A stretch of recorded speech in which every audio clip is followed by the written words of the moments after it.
नमस्कार मित्रांनो, मी मनोज खोडे. मित्रांनो, फक्त ₹1 भरून राज्य सरकार 30 गृहउपयोगी संचांचा जो किट आहे, तो प्रत्येक लाभार्थ्यांना देत आहे. मित्रांनो, ही योजना प्रत्येक जिल्ह्यांमध्ये सध्या सुरू झालेली आहे.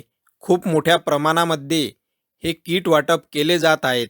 तुम्हाला सुद्धा या योजनेअंतर्गत किट मिळू शकते, फक्त ₹1 जवळपास 7 ते 8 हजार रुपयांचा हा किट आहे. यामध्ये भरपूर अशा वस्तू आहेत. या व्हिडिओच्या माध्यमातून आपण पूर्ण डिटेल्स माहिती जाणून घेणार आहोत. यासाठी नेमकी योजना कोणती आहे, ₹1 कोणत्या ठिकाणी भरायचा, अर्ज कोणत्या ठिकाणी करायचा, त्यानंतर यामध्ये जे 30 गृहोपयोगी संचांचा जो किट दिला जात आहे, यामध्ये कोणकोणत्या वस्तू आहेत, या संदर्भातील पूर्ण डिटेल्स माहिती आपण या व्हिडिओच्या माध्यमातून जाणून घेणार आहोत. आणि सर्वात महत्त्वाचं की ही योजना सलग किती वर्षापर्यंत राबवली जाणार आहे, म्हणजे यामध्ये जे लाभार्थी राहिलेले आहेत अशा सुद्धा लाभार्थ्यांना मिळणार आहे का, किंवा ज्यांना आता मिळालेले आहे त्यांना परत ही किट मिळणार आहे का, हे सुद्धा समजून घेणे आवश्यक आहे. किंवा जे उर्वरित लाभार्थी आहेत अशा लाभार्थ्यांना दुसऱ्या टप्प्यामध्ये ही किट वाटप केली जाणार आहे का, याविषयी सुद्धा आपण माहिती पूर्णपणे जाणून घेणार आहोत. मित्रांनो, अतिशय महत्त्वपूर्ण ही माहिती आहे. नक्की शेवटपर्यंत पहा. त्यापूर्वी चॅनलवरती पहिल्यांदाच आला असाल तर चॅनलला सबस्क्राईब करून बेल नोटिफिकेशनला क्लिक करा. चला तर मग व्हिडिओला सुरुवात करूया.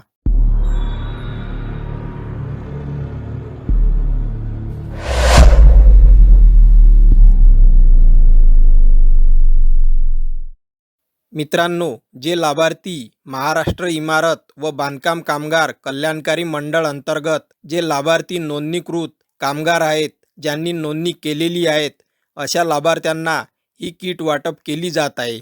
आता या किटमध्ये ज्या वस्तू आहेत त्या वस्तू कोणकोणत्या आहेत हे सुद्धा आपण या व्हिडिओच्या माध्यमातून समजून घेणार आहोत. मित्रांनो, या किटमध्ये कोणकोणत्या वस्तू आहेत हे मी तुम्हाला आता दाखवणार आहे. आता यामध्ये बघा, पहिली जी वस्तू आहे 4 ताट तुम्हाला यामध्ये दिले जाणार आहेत. त्यानंतर 8 वाट्या यामधून दिल्या जाणार आहेत. त्यानंतर 4 पाण्याचे ग्लास योजनेअंतर्गत दिले जात आहे. त्यानंतर पातेले झाकणासह यामध्ये 3 आहेत. एक थोडासा मोठा असेल, त्यापेक्षा थोडासा मोठा, त्यापेक्षा थोडासा मोठा, म्हणजेच 3 तुम्हाला हे पातेले दिले जाणार आहेत झाकणासह. आता त्यानंतर मोठा चमचा जो भातासाठी आहे तो सुद्धा तुम्हाला दिला जाणार आहे. त्यानंतर वरणाची जी पळी आहे ती सुद्धा एक तुम्हाला दिली जाणार आहे. त्यानंतर तुम्हाला पाण्याचा जग जो आहे 2 लिटरचा पाण्याचा जग तुम्हाला यासोबत दिला जाणार आहे. त्यानंतर मसाला डब्बा, त्यामध्ये जे 7 छोट्या छोट्या डब्यांचा पॅक असलेला जो डब्बा आहे मसाला भरण्यासाठी, तुम्हाला एक मसाल्याचा डब्बासुद्धा दिला जाणार आहे.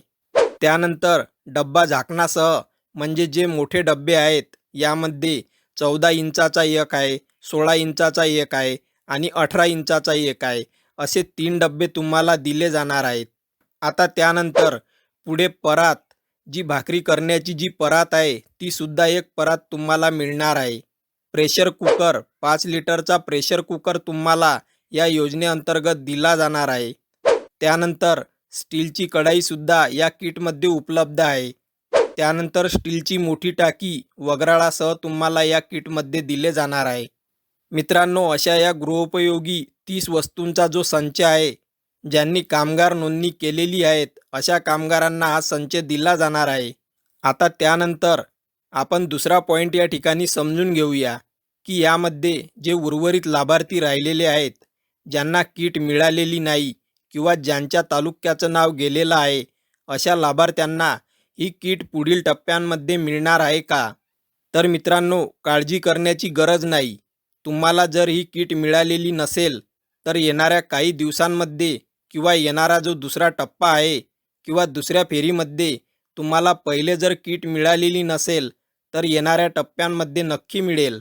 त्यानंतर या ठिकाणी लाभार्थी विचारपूस करेल की सर, आम्हाला यावर्षी किट मिळालेली आहे, परत आम्हाला पुढच्या वर्षी मिळेल का? तर मिळणार नाही. एकदा जर तुम्हाला किट मिळाली तर ती किट तुम्हाला परत दिली जाणार नाही. मित्रांनो, लक्षात ठेवा, जे लाभार्थी उर्वरित राहिलेले आहेत अशा लाभार्थ्यांना सुद्धा ही किट दिली जाणार आहे. काळजी करण्याची गरज नाही. आता त्यानंतर आपण असा मुद्दा या ठिकाणी समजून घेऊया. यामध्ये ₹1 भरून आम्हाला नोंदणी करायची आहे. मग नोंदणी कशा पद्धतीने करायची? मित्रांनो, महाराष्ट्र इमारत व इतर बांधकाम कामगार कल्याणकारी मंडळाअंतर्गत पोर्टलवरती तुम्हाला नोंदणी करायची आहे. तर मित्रांनो, अशा प्रकारे ही अतिशय महत्त्वाची माहिती आहे. ही माहिती तुमच्या मित्रांना, नातेवाईकांना जास्तीत जास्त शेअर करा आणि व्हिडिओ आवडला असेल तर या व्हिडिओला लाईक करा. तसेच व्हिडिओ शेवटपर्यंत पाहिल्याबद्दल तुमचे सर्वांचे धन्यवाद. पुन्हा भेटूया नवीन व्हिडिओमध्ये नवीन माहितीसह. तोपर्यंत जय हिंद, जय महाराष्ट्र.